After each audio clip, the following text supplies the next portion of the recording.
నమస్కారం అండి. నేను అగ్నేష్ అమిత్రాజ్. ప్రతిరోజు గూడా మన భవిష్యత్తుని ఎలా బంగారు బాటలో నడుపుకోవాలో మన భవిష్య క్రియ ఛానల్స్ చిన్న చిన్న వీడియోస్ తెలుసుకుంటున్నాం గదా! అయితే ఈరోజు టాపిక్ ఏంటంటే, మొన్నటి నుంచి గూడా మనము ఏ రాశి వారు ఏ జ్యోతిర్లింగాన్ని 12 జ్యోతిర్లింగాలున్నాయి. ఆ జ్యోతిర్లింగాల్లో ఏ జ్యోతిర్లింగాన్ని దర్శనం చేసుకుంటే ఎలాంటి రిజల్ట్ ఉంటదో మనం తెలుసుకుంటున్నాం. ఎందుకంటే నేను చాలా మందికి నా క్లయింట్స్‌కి ఎంతో మందికి నేను జెప్పాను. ఎందుకంటే వాళ్ళ జన్మ జాతకాన్ని జూసినప్పుడు వాళ్ళ లగ్న, వాళ్ళ యొక్క రాశి, అలాగే నవాంశలో గూడా లగ్నం ఏంటి, రాశి ఏంటి, అలాగే వాళ్ళు చెప్పే సమస్యను బట్టి వాళ్ళకి ఏ జ్యోతిర్లింగాన్ని దర్శనం జేసుకోవాలో మనం చెప్తుంటాం. అయితే మొన్నటి నుంచి కూడా చాలా మంది మంచి రిజల్ట్ ఉంది అనేసరికి మనం గూడా మన భవిష్య క్రియ ప్రేక్షకులకు మనం గూడా జెప్దాము. మనకు గూడా వాళ్ళకి గూడా మంచి బెనిఫిట్ ఉండాలి. వాళ్ళు గూడా వాళ్ళ రాశి ప్రకారంగా దర్శనం జేసుకుంటూ ఉంటే ప్రతినిత్యం గూడా వాళ్ళకి గూడా సక్సెస్ అనేది తోడవుతుంది అన్న ఒక ఉద్దేశ్యంతోటే మనం ఈ వీడియోస్ అనేది అప్‌లోడ్ చేయడం జరుగుతుంది. మనం మేషరాశి గురించి తెలుసుకుందాం. నెక్స్ట్ వచ్చేసి వృషభ రాశి వారు. వృషభ రాశి వారేంటంటే సోమనాథ్ జ్యోతిర్లింగం ఏదైతే గుజరాత్‌లో స్థాపన అయ్యిందో స్వయాన ఇక్కడ అనేదేంటిదంటే స్వయాన చంద్రదేవుడే ఆ జ్యోతిర్లింగాన్ని స్థాపించారు అని జెప్పి చెప్తుంటారు గుజరాత్‌లో. అక్కడ గాని మనము ఎవరైతే వృషభ రాశి వారున్నారో వాళ్ళు గాని అక్కడ జ్యోతిర్లింగాన్ని దర్శనం చేసుకొని మీకు ఈ 7 మంత్స్‌లో ఎప్పుడు కుదిరినప్పుడల్లా మీరు వెళ్ళండి. బై ట్రైన్ ఎళ్ళొచ్చు, బై ఫ్లైట్ ఎళ్ళొచ్చు మనకి. అక్కడ నుంచి మనకు ట్రాన్స్‌పోర్టేషన్ అవైలబుల్ ఉంటది. ఇప్పుడు మనం అస్సాం వెళ్తాం. అక్కడ నుంచి దాదాపు మనం 14 కిలోమీటర్స్ మనం అమ్మ టెంపుల్ ఎయిర్‌పోర్ట్ నుంచి మనకు టైం పడతది. అట్లా మనం అక్కడ ఫెసిలిటీస్ ఉన్నాయి గాబట్టి మనం వెళ్ళటంలో ఎలాంటి ఇబ్బంది ఉండదు. కాబట్టి సోమనాథ్ జ్యోతిర్లింగాన్ని దర్శనం చేసుకుంటే మనకి వృషభ రాశి ఏంటిది? శుక్రుడు అధిపతి. వృషభ రాశికి శుక్రుడు అధిపతి. భార్యాభర్తలలో అన్యోన్యత లేకపోయినా సరే గాని, దీర్ఘకాల వ్యాధులున్నా సరే గాని, అనవసరమైన డబ్బులు ఖర్చవుతున్నా గాని, పెళ్లి సంబంధాలు దగ్గర దాకా వచ్చి వెళ్ళిపోతున్నా సరే గాని, బిజినెస్‌లో రొటేషన్ లేకపోవటం గాని, ఎవరైనా సరే గాని డబ్బులు తీసుకొని ఎగ్గొట్టేయటం గాని, మనశ్శాంతి లేకపోవటం, డైజెషన్ సిస్టమ్ ఇష్యూస్ రావటం, ఎలాంటి సమస్యలున్నా వృషభ రాశి వారికి అన్నిట్లో కలిసొస్తది. కాకపోతే కొన్ని పాయింట్స్ నేను కొన్ని హైలైట్ చేస్తున్నాను.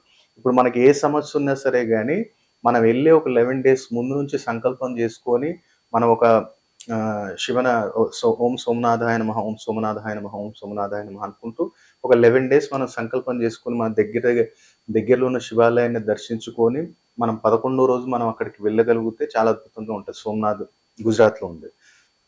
అక్కడికి వెళ్ళొచ్చిన తర్వాత మనం తీసుకోవాల్సిన జాగ్రత్తలేంటంటే, ఎళ్ళొచ్చిన తర్వాత, ఇక్కడికొచ్చిన తర్వాత వృషభ రాశి, శుక్రుడధిపతి, ఉచ్చస్థితి స్థానం ఎవరికి అంటే చంద్రుడికి. ఇక్కడికొచ్చిన తర్వాత మనం ఏం జేయాలంటే, మమ్మీతోటి చాలా జాగ్రత్త. ఎందుకంటే చాలామంది ఇప్పుడేందంటే, నాకు చంద్రుడు బాలేడు, నేను టెంపుల్‌కెళ్ళిపోతా, నవగ్రహాల దగ్గర చంద్రుడికి దీపం పెడతా, మళ్ళీ ఇంటికొచ్చి అమ్మని తిడతా అంటే కాదనమాట. నువ్వు ఇంట్లో ఫస్ట్ అమ్మకి రెస్పెక్ట్ ఇయ్యి. అప్పుడు నీ చంద్రుడు బావుంటాడు. నువ్వు సూర్యుడికి రెస్పెక్ట్ ఇయ్యి. నీ తండ్రి నీతోటి బావుంటాడు.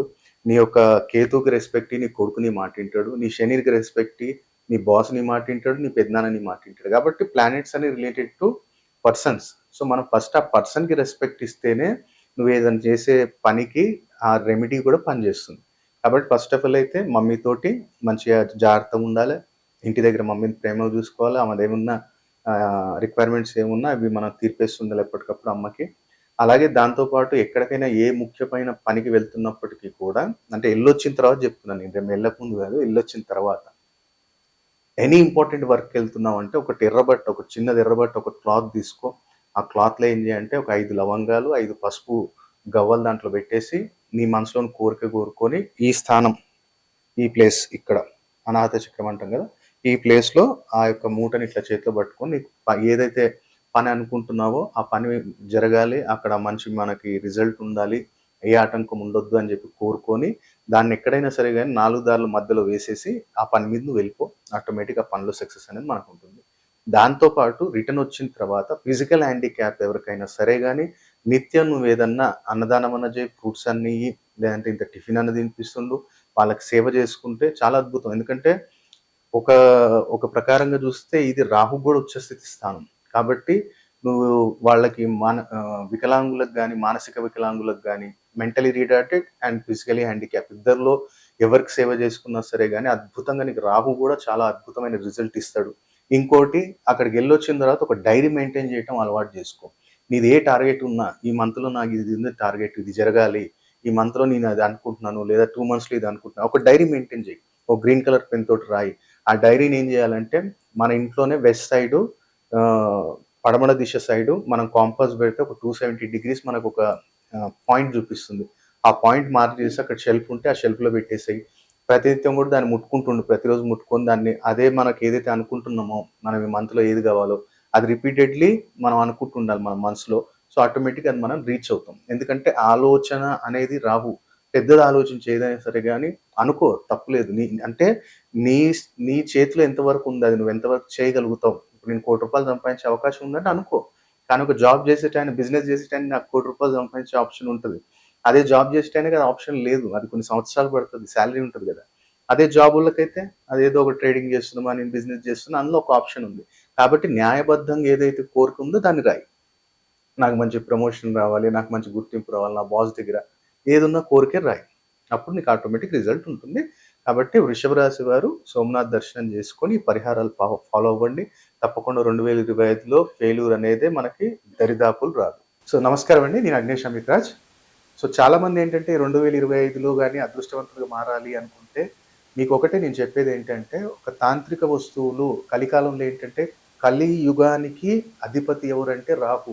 రాహు ఏంటిది మంత్రం, తంత్రంతోటే మనం ఆయనను వశం చేసుకోగలుగుతాం తప్ప పూజలు అది గూడా జేయాలి గానీ, సో, తాంత్రిక విధానంలో తొందరగా ఆయన అనుగ్రహం అనేది పొందొచ్చు. అందుకనే మనం ఏం జేస్తాం, నల్ల పిల్లి అడవి పిల్లి ఉంటది. నల్ల పిల్లి, అడవి పిల్లి మాయ మనం అభిమంత్రించి అమ్మవారి యొక్క పూర్తి అనుగ్రహం కలగాలి మీకు.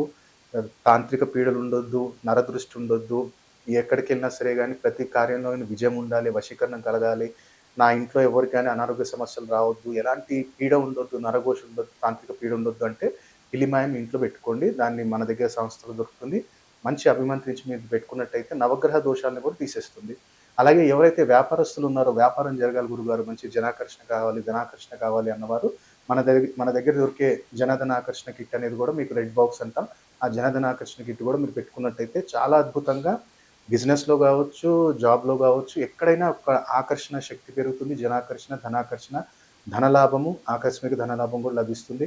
అలాగే సంపూర్ణ కార్యసిద్ధి యంత్రం కూడా మనం ఇంట్లో స్థాపించుకోవటం వల్ల వాస్తు దోషము, అలాగే ఇంట్లో ఉన్న ఏదైనా కాలసర్ప దోష నివారణం గానివ్వండి, పితృదోషం, మాతృదోషం ఇలాంటివి ఉన్నప్పుడు సంపూర్ణ కార్యసిద్ధి యంత్రం మీరు ఇంట్లో పెట్టుకోవచ్చు. కాబట్టి ఈ 3 వస్తువులు గూడా మనం గత కొన్ని సంవత్సరాల నుంచి మనం కొన్ని వేల మందికి మనం ఇచ్చాం. వాళ్ళు ఇప్పుడు కూడా మంచి మంచి బిజినెస్ మ్యాన్స్, ప్రొడ్యూసర్స్ వాళ్ళకి తెలుసు దాని శక్తి ఏంటిదనేది. కాబట్టి దాన్ని పూర్తి విధి విధానంలో బంధనం చేస్తాం మనం చండీ హోమం చేసి. అది మనకు పంపియటానికి 10-11 డేస్ పడుతుందిప్పుడు. సో, ఎవరైనా సరే గానివ్వండి, జనాకర్షణ, ధనాకర్షణ, తాంత్రిక పీడలు ఉండొద్దు, వాస్తు దోషం ఉండొద్దు అంటే 3 వస్తువులు పెట్టుకోవచ్చు. లేదు ఒకటొకటి తీసుకుంటాం గురుగారు అనుకుంటే మనకి దానికి సంబంధించిన వివరాలు ఏం కావాలనుకున్నా మీరు సంస్థకు కాల్ చేసి మీరు తెలుసుకోవచ్చు.